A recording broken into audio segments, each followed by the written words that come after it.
નમસ્કાર, હું રાજ. આપ જોઈ રહ્યા છો સ્પાર્ક ટુડે ન્યૂઝ. વડોદરા જિલ્લાના પાદરા નજીક આવેલા અપંગના ઓજસ ગુજરાત સંકુલ ખાતે દિવ્યાંગજનો સાથે હોળી અને ધૂળેટી પર્વની હર્ષોલ્લાસ સાથે ઉજવણી કરવામાં આવી હતી. આ પ્રસંગે ભક્તિ, શ્રદ્ધા અને સત્યના શાશ્વત વિજયનું પ્રતીક એવા હોલિકા દહનની પર્વની ઉજવણી કરવામાં આવી. કાર્યક્રમ દરમિયાન દિવ્યાંગજનોના જીવનમાં પ્રેમ, સૌહાર્દ અને સમરસતાનો પ્રકાશ ફેલાય તેવી પ્રાર્થના કરવામાં આવી હતી. સાથે દિવ્યાંગ શક્તિના સામર્થ્ય અને સન્માનને ઉજાગર કરતી એવી હોળી ધૂળેટી પર્વ ઉજવાયું હતું. અપંગના ઓજસ ગુજરાત દ્વારા આયોજિત આ કાર્યક્રમ દરમિયાન દિવ્યાંગ બાળકોના પુનર્વસન અને પુનઃસ્થાપનના હેતુસર વિવિધ કાર્યક્રમો યોજાયા હતા.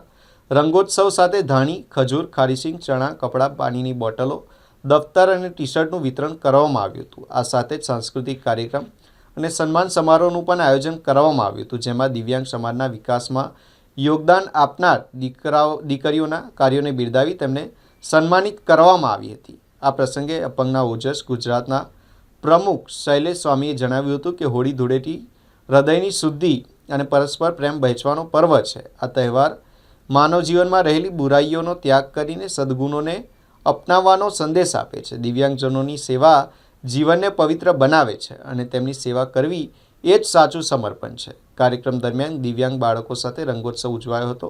અબીલ, ગુલાલ, કંકુ પગલાં, ફૂલોની વર્ષા અને કંકુ ચાંદલા સાથે ભક્તિભાવથી હોળી ધૂળેટી રમાઈ હતી. આ અવસરે તમામ દિવ્યાંગજનોને હાર્દિક શુભેચ્છાઓ પાઠવવામાં આવી હતી. આ કાર્યક્રમમાં સમાજના આગેવાનો જયલેશ પંચાલ, સંજયભાઈ બારિયા, વેપારી અગ્રણી કૌશિકભાઈ પટેલ, નિમિષાબેન મિસ્ત્રી સહિત અનેક મહાનુભાવો હાજર રહ્યા હતા. સત્યના સંકલ્પનો દાતા ભગવાન છે.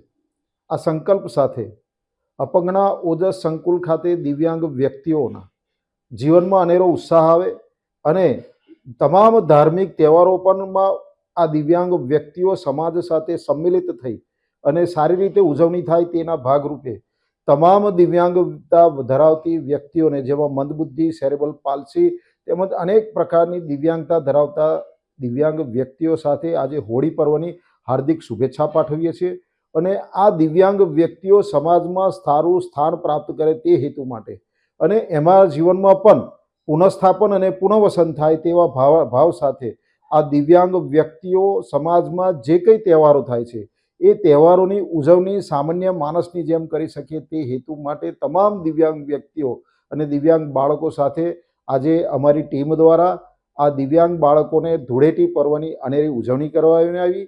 એમ જ આ હોળી ધૂળેટીના પર્વના નિમિત્તે હાર્દિક શુભકામનાઓ પાઠવીને તેઓને ધાની અને ખજૂર, શિંગદાણા, ખારસિંગ સાથે અનેરો ઉત્સાહ અને કપડાં વિતરણ સાથે અનેરો ઉત્સાહ કરવામાં આવ્યો. તમામ દિવ્યાંગ વ્યક્તિઓને હું પણ પ્રાર્થના કરું છું કે આપ ઉત્તરોત્તર આવા હોળી ધૂળેટીના પર્વને નિમિત્તે આપના જીવનમાં અનેરો ઉત્સાહ આવે અને અનેક રંગો તમારા જીવનમાં ભરાઈને અનેરો ઉત્સાહ પ્રાપ્ત થાય એવી શુભેચ્છા પાઠવીએ છીએ. આવો આપને સૌ એકત્રિત થઈ સમાજના તમામ વ્યક્તિઓને પ્રાર્થના કરું છે કે જ્યાં પણ આપની સંસ્થા હોય, જ્યાં પણ દિવ્યાંગ વ્યક્તિઓનો આ રીતે સમૂહ હોય તે દિવ્યાંગ વ્યક્તિઓના જીવનમાં અનેરો ઉત્સાહ પર ઉજવવા માટે હોળી અને ધૂળેટી પર્વના નિમિત્તે રંગબેરંગી આ તહેવારમાં લોકોના જીવનમાં દિવ્યાંગ વ્યક્તિઓના પણ એક અનેરો ઉત્સાહ પ્રાપ્ત થાય એવા પ્રયાસ કરીએ. વંદુ ભારત માતરમ.